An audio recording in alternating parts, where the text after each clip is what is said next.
dalil zauqi, dalil ruhi, dalil qalbi, dalil yang masuk ke kalbu. Coba di Quran cuma dikatakan iza dzukirallah wajilat qulubuhum, disebut nama Allah kalbu bergetar. Kertasnya bergetar enggak? Disebut pada di Quran surah Al-Anfal ayat 2. Disebut nama Allah kalbu bergetar, benar? Udah bergetar belum? Disebut nama Allah. Loh kok enggak? Enggak bisa dilihat di sini, Pak. Rasain sendiri. Cicipi nama Allah itu, lalu rasakan getarannya sendiri. Kalau enggak, berarti belum dapat dalilnya. Dalil bahwa nama Allah membuat getaran di kalbu. Nah, yang sudah dapat ini sudah bakat bisa melihat dirinya, bisa melihat kelemahan dirinya, insya Allah ya. Nah, kembali ke yang tadi, Ibnu Taillah mengatakan engkau dibukakan, dikasyafkan kelemahan dirimu lebih afdol daripada engkau dibukakan alam gaib, gitu ya.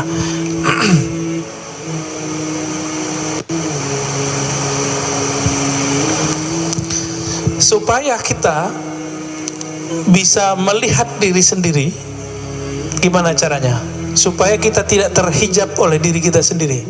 Maka dalam kalam berikut beliau mengatakan, ukhruj min awsafi syariyatik, keluarlah engkau dari sifat-sifat manusiawimu. Jam segini kalau manusia sedangnya ngapain, Pak? Tidur. Nah, itu keluar dari sifat itu. Ngapain? Kalau nggak ta'lim, zikir. Kalau nggak ta'lim, zikir. Udah itu aja, Pak. Cobain zikir setiap ba'da subuh sampai sebelum terbit matahari, 40 hari aja. Itu kolbunya bercahaya itu, Pak. Hidupnya akan lebih terasa bermakna. Tapi belum pernah nyoba kan? Ah, itu masalahnya. 40 hari aja. Sayyidina Umar ada masalah 40 hari begitu. Nabi Muhammad SAW ketika beliau berkhalwat di Gua Hira, beruzlah, itu juga sama 40 hari. Nabi Yunus di perut ikan 40 hari. Nabi Adam sujud 40 hari. Semuanya 40 hari, Pak. Maka hadisnya, orang yang sholat subuh ya, man shallal fajra, orang yang salat subuh, atau yang man shalla arba'ina sabahan, yang salat 40 kali subuh ma'al imam. Di riwayat Imam Tirmizi itu ada mendapatkan takbiratul ula, mendapatkan takbir pertamanya imam. Berarti dia bukan enggak terburu-buru ya. Maka setelah 40 hari, azharallahu ya nabi al-hikmah min qalbihi ala lisani. Allah akan pancarkan dari kolbunya ada hikmah, memancar dari kolbu, tumpah ruah lewat mulutnya. Coba Pak amalkan itu, coba sekali aja deh. Seumur hidup masa nggak mau nyoba ya. Oleh Nabi Muhammad SAW ketika beliau hidup sudah diringkas jadi 10 hari 10 hari setiap Ramadan. Kalau sanggup kita 40 hari, itu kita udah bisa, Pak. 4 kali Ramadan nggak perlu itikaf, nggak apa-apa ya. Efeknya hampir lebih dahsyat 40 hari itu. Tapi karena Nabi memberi rukhsah kepada umat, karena umatmu mau cari Lailatul Qadar mulu ya, maka dapatlah itu 10 hari. Jadi kata beliau, Ibnu Taillah Sekandari, ukhruj, keluarlah kamu dari sifat manusiamu, malas, ngantukan.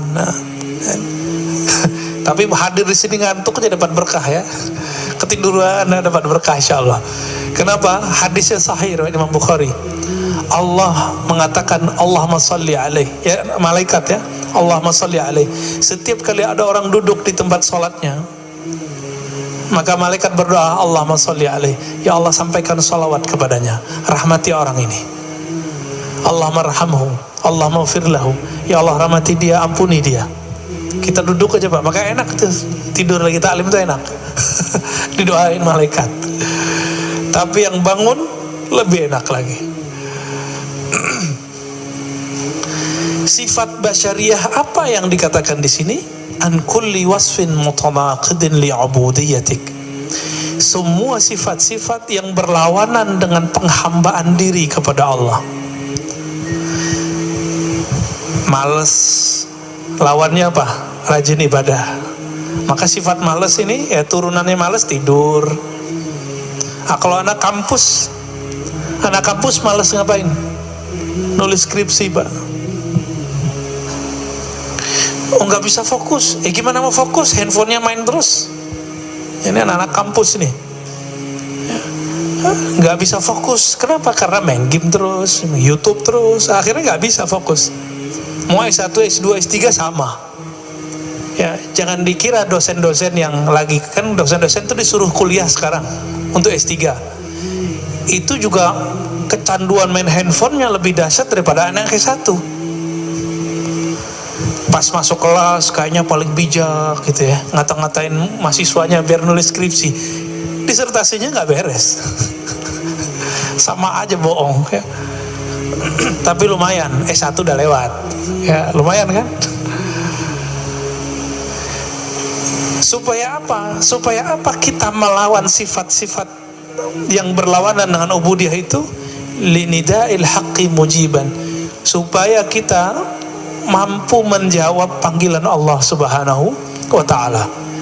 Setiap sepertiga malam terakhir itu ada hadis yanzilu Rabbuna, Allah turun. Jangan usah dibayangin Allah turun, karena Allah bukan benda ya. Allah bukan benda, jadi gak usah dibayangin. Lalu Allah berfirman, adakah yang bertobat, aku akan terima. Adakah yang minta hajatnya, aku akan tunaikan. Adakah yang minta perlindungan, aku akan beri. Ini gak usah ke dukun, Pak ya. Dukun tertinggi itu ya sepertiga malam terakhir itu, gak usah jauh-jauh.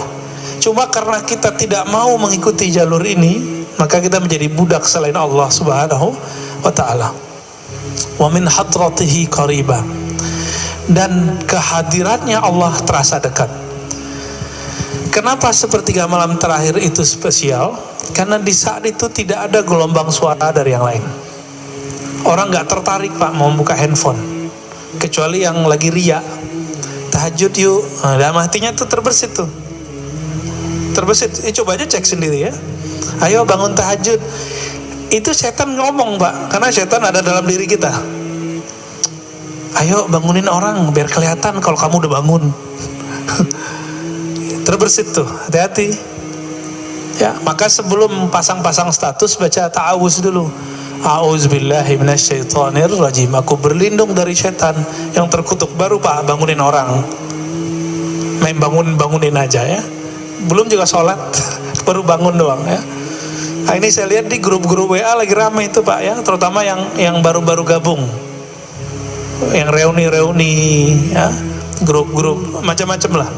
Nah, setan masuk juga. Setan nggak bisa main WA, Pak, tapi bisa main WA kita.